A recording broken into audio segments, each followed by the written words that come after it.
One's a protector of her people, the other, a woman for hire. Keeper and Assassin are my two favorite classes so far in Dragon Age Inquisition's multiplayer. I love playing both of these characters while at PAX, and I think it's about time I tell you why. So many months later. While multiplayer and single player are separated, the backstories are quite wonderful and enhance the experience, while the gameplay prepares you well for your own Inquisitor. Let me explain. The Assassin is a woman named Argent, named after the old Orlesian word for quicksilver. Among existing as a living weapon and serving multiple masters, she now serves the Inquisition. The Assassin's combat style is pretty hit and run, with backstab, combat rolls, and jumping into stealth as the main actions.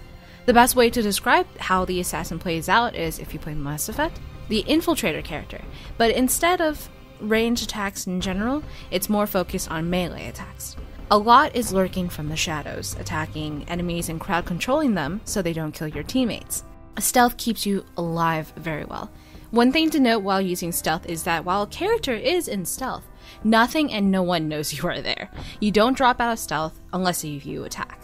It's extremely powerful for setting up attacks with a set of 4 people, and especially useful when you need to resurrect someone. Matter of fact, even if you drop out of stealth to resurrect someone, there's a delay between interacting with your body, getting out of stealth, and the AI being aware that you are out of stealth. From my experience, it's a proper 3 or 4 seconds before the AI realizes you dropped down to resurrect someone.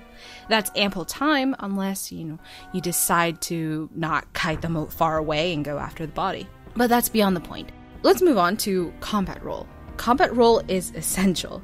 There are some enemies, like the big red Templar behemoths, that will spawn red crystal walls that will block your paths. Think the Corypheus fight from Dragon Age 2's Legacy, where you had to run through different passageways to get to your objectives in order to light the beacons. But instead of having predetermined passageways, you are ruined if you decide to waver too long in a spot, as you can get enclosed in an area. One example is that actually there were 2 walls that blocked us while we were trying to get out of a door, and yeah, we were trapped and killed. Combat roll is good for avoiding when the enemy is obviously going to use a move to cast a wall, and when other enemies decide to use cleave or whirlwind. It will save your character's life. As far as the Assassin, I personally combat roll to get away, and then I dip to stealth. There's no cooldown really for combat roll, but there is when it comes to stealth. You may not even need to use stealth once you get out combat roll, but it's just a good measure and a good technique that I use in order to escape quickly. But if you're a mage, that's different. Bring in the Keeper Neria, the first of the Ralafirin clan that learned under Keeper Gisarel, and now the Inquisition's Dalish emissary. One of the great things about the Keeper, and debatably the only thing that really matters, is the Fade Step. Fade Step is one of the really powerful spells, as it will shove you, let's say 8 feet into the distance. Mind you, you can't Fade Step through walls, pillars, structures. I tried, but, well, okay, no, technically you can't. I kind of broke it during the demo with some of the clipping, and I imagine a lot of you will also do the same, but don't tell them that. Nevertheless, Fade Step is very helpful when you're trapped in the red wall situation I mentioned earlier, as well as the fact that the Keeper is kind of squishy. Do not take on a lot of enemies while playing as the Keeper. Run away.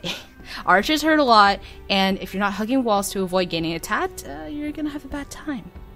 The Keeper has great range attacks, but also has a glyph spell that will allow you to buff all your allies, and including yourself, in the area. Obviously, you have to have everyone in the glyph in order to affect everybody. Keepers become extremely important during engagements that will definitely have players taking a ton of hits. Play the support, and don't you get yourself killed, is the Keeper game. I'll chat more about multiplayer leading up to Inquisition, but these are just my initial thoughts on my 2 favorite classes so far for Inquisition. Be sure to subscribe for more, and to follow me on Tumblr and Twitter, as I'll have more Dragon Age Inquisition news and lore to come in the next few weeks. My name is Ash. Take care, Fan Harel, and Ansal.